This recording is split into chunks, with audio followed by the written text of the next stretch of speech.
What is speed? How fast do you walk when you are hungry and there is good food on the table? How fast do you move when you have a chore to do? Sometimes you move quickly and sometimes you move slowly. One way you can describe how fast you move is to determine your speed. Speed is a measure of the distance an object travels per unit of time. Units of speed. You can calculate speed by driving that distance traveled by the time it takes to go that distance. The units of speed are units of distance divided by the units of time. The SI unit for speed is meters per second.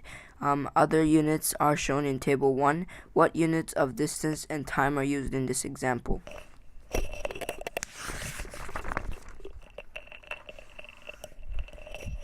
Constant speed. What happens to your speed when you ride a car? Sometimes you ride it at the steady speed. If you move away from a stop sign, your speed increases. You slow down when you pull into a parking space. Think about a time that a car's speed does not change. As the car at the top of figure 6 travels along the road, the speed meter above each position shows the car that is moving at the same speed at each location. In time each second, the car moves 11 meters because it moves the same distance each second. Its speed is not changing. Constant speed is the rate of change of position in which the same distance is traveled each second. The car is moving at a constant speed of 11 meters per second. Changing speed. How is the motion of the car at the bottom of figure 6 different from the motion of the car at top?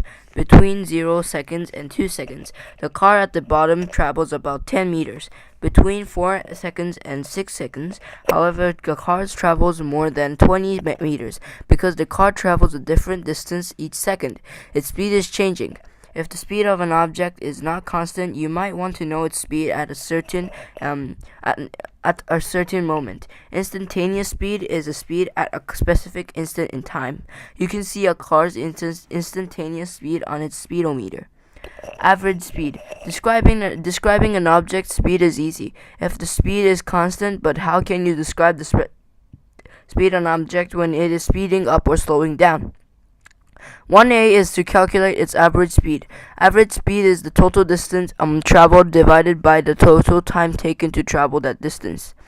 You can calculate average speed using the equation below. Average speed equation. Average speed in meters per second equals total distance in meters out of total time in seconds.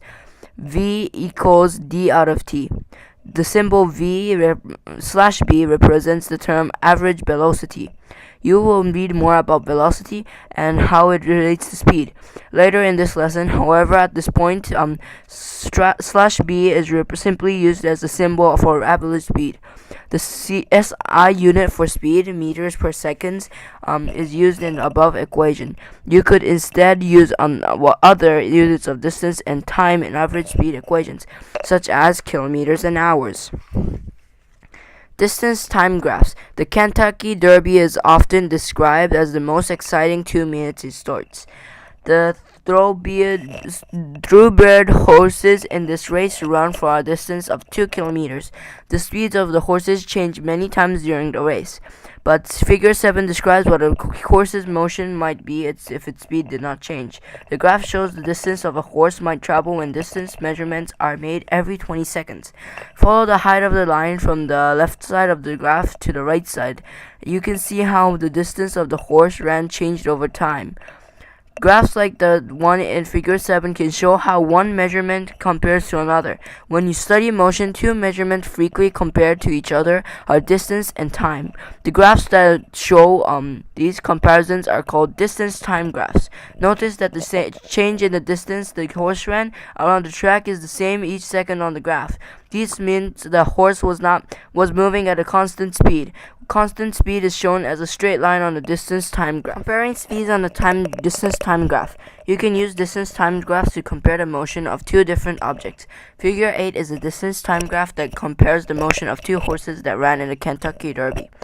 The motion of horse A is shown by the blue line. The motion of horse B is shown by the orange line. Look at the far right from the graph. When horse A finished the finish line, horse B was only 1.5 kilometers from the start point of the race. Recall the average speed is distance traveled divided by time. Horse A traveled a greater distance than horse B in the same amount of time. Horse A had greater average speed. Compare how steep the lines are on the graph. The measure of the steepness in this is the slope. The steeper the line, the greater the slope. The blue line is steeper than the orange line. Steeper lines on distance time graphs indicate faster times. Using a distance time graph to calculate speed. You can use distance time graphs to calculate the average speed of an object. The motion of a trail horse traveling at a constant speed is shown on the graph in figure 9. The steps needed to calculate the average speed from the distance time graph also are shown in the figure below. Distance time graph and changing speed. So far, the distance time graphs in this lesson have included straight lines. Distance time graphs have straight lines only for objects that move at a constant speed. The graph is figure 10 for the motion of a train is different because the spread of the train changes instead of being constant. Its motion on a distance time graph is a curved line. Slowing down. Notice how the shape of the line in figure 10 changes. Between 0 minutes and 3 minutes, the slope decreases. The downward curve indicates that the train slowed down. Stopping. What happened between 3 minutes and 5 minutes?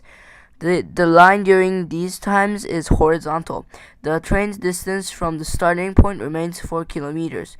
A horizontal line on a distance time graph indicates that there is no motion. Speeding up between 5 minutes and 10 minutes, the slope of the line on the graph increases. The upper curve indicates that the train was speeding up. Average speed. Even when the speed of an object changes, you can calculate its average speed from the distance time graph. First, choose a starting point and an ending point. Next, determine the change in distance and the change in time between the 2 points. Finally, substitute these values into the average speed equation. The slope of the dashed line in figure 10 represents the train's average speed between 0 minutes and 10 minutes. Velocity. Often describing just the speed of a moving object does not completely describe its motion. If you describe the motion of a bouncing ball, for example, you would also describe the direction of the ball's movement. Both speed and direction are part of motion. Velocity is the speed and direction of a moving object. Representing velocity. In lesson 1, an arrow represented the displacement of an object from a reference point. The velocity of an object also can be represented by an arrow. As shown in figure 11, the length of the arrow indicates the speed. A greater speed is shown by a longer arrow. The arrow points in the direction of the object's motion.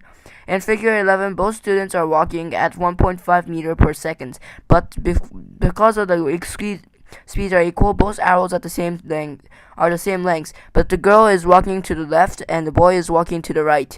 The arrow points in different directions. The students have different velocities because each student has a different direction of motion.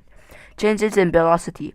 Look at the bouncing ball in figure 12. Notice how from one position to the next, the arrow showing the velocity of the ball changing direction and length. The changes in the arrows mean that the velocity is constantly changing. Velocity changes when the speed of an object changes, when the direction that the object moves changes, or when both the speed and the direction change. You'll read about changes in velocity in lesson 3.